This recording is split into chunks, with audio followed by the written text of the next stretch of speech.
ndị ụlọ akwụkwọ mahadum nke Ọbáfẹ́mi Awólọ́wọ̀ Ilé-Ifẹ̀, Ọ̀ṣun steeti amachiela ụmụ akwụkwọ ka ha ghara ịdị na-ekpughe anụ ahụ ha ohe nakwazi ịdị na-akwado n'usoro esoghị n'ihe ha bịara ime n'ụlọ akwụkwọ.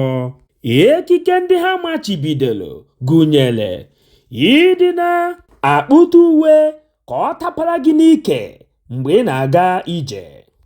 Ụmụ nwoke agaghị na-akpazi isi ha achọzi iji anya ha wee hụ onye na-esusu ọnụ n'ime ụlọ akwụkwọ. Achọkwaghị ịhụ ụmụ nwoke ndị na-akwụnye iyeri ntị na ntị ha, ma ndị na-akwụnye n'imi, ndị na-akwụnye n'ọnụ, ma ndị na-akwụnye n'anya. Achọkwaghị na-ahụ ụmụ nwoke ma ọ bụ ụmụ nwaanyị ndị na-etechika uri n'ahụ ha niile nke a na-akpọ tattoo. Ha achọkwaghị ịhụ ụmụ nwaanyị ndị na-eyi akwa awantịrọ ma ọ bụ ụmụ nwoke na-eyi akwa awantịrọ ma ọ bụ ndị na-awa akpụcha isi asọwanye n'etiti ma ọ bụ ịgba ọlaedo ma ọ bụ ọlaọcha n'isi gị, ma ọ bụ onye ọbụla nke ga-eyi jinsi kafushiri akafushi na-agbado ka mmọnwụ adataghị ego n'ime ụlọ akwụkwọ, nakwazi imilikiti ihe ndị ọzọ dị gị iche iche ha machiri. Ha kwuru sị na onye ọbụla nke ga-adabanye n'iwu ọhụrụ nke a ha tiri na ọ ga-ata ahụhụ pụrụ iche site n'ịlapụ mahadum ha otu afọ, ya bụ 2 semesters n'olu ndị iti.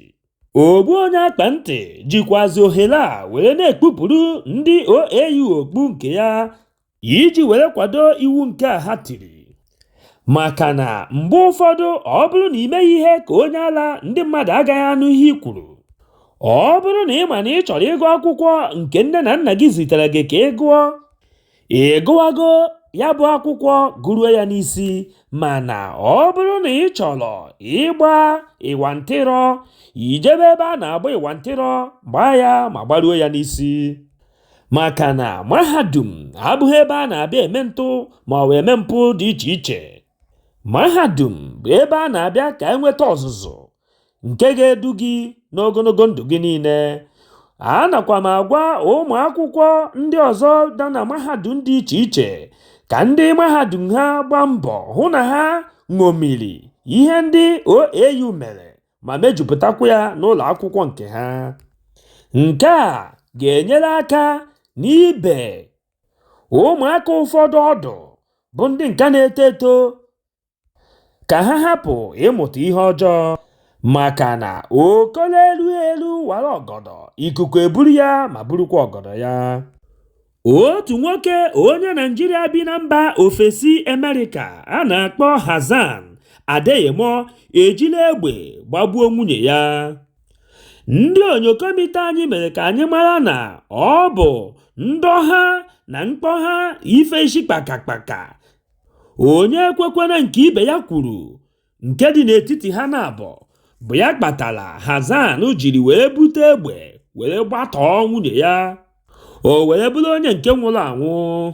Ya nwa bụ Hassan gbara afọ 46, nwunye ya bụ onye nke o gburu gbara afọ 43. Ogbu onye akpa ntị jikwazi ohere a were na-adọ aka na ntị bụ ndị di na nwunye ndị nke na-ekwo ekworo mgbe ọbụla na ọ bụrụ na ha ma na ịhụnanya adịghịzi n'etiti ha onwe ha, onye ọbụla jebere onwe ya n'udo ma were ndụ ya mere ihe nke masịrị ya, kata ma na ọ ga-atọ na di ma were isi ya were chụọ àjà. Ọ bụrụ na ị ma na ije di bịara anaghị adabazi adaba n'anya ya, nwaanyị gbara ọgwụ ụna ṅụọ ma zere akụkọ dị ntị njọ. Ọ gwụla ka ọ ha anyị n'ọnụ. Echefukwana ibinyere anyị aka n'ebe edere subscribe. O nweghị ego gị ga-apụ, kama ọ ga-abụ mgbe ọbụla anyị wepụtara ihe onyonyo ka ị soro na onye izizi ga-afụ ya. Gbakwa mbọ hụ na ị tụsara ozi a ka o rute nwanne gị ma onye ọbụla. Udo dịrị ụnụ.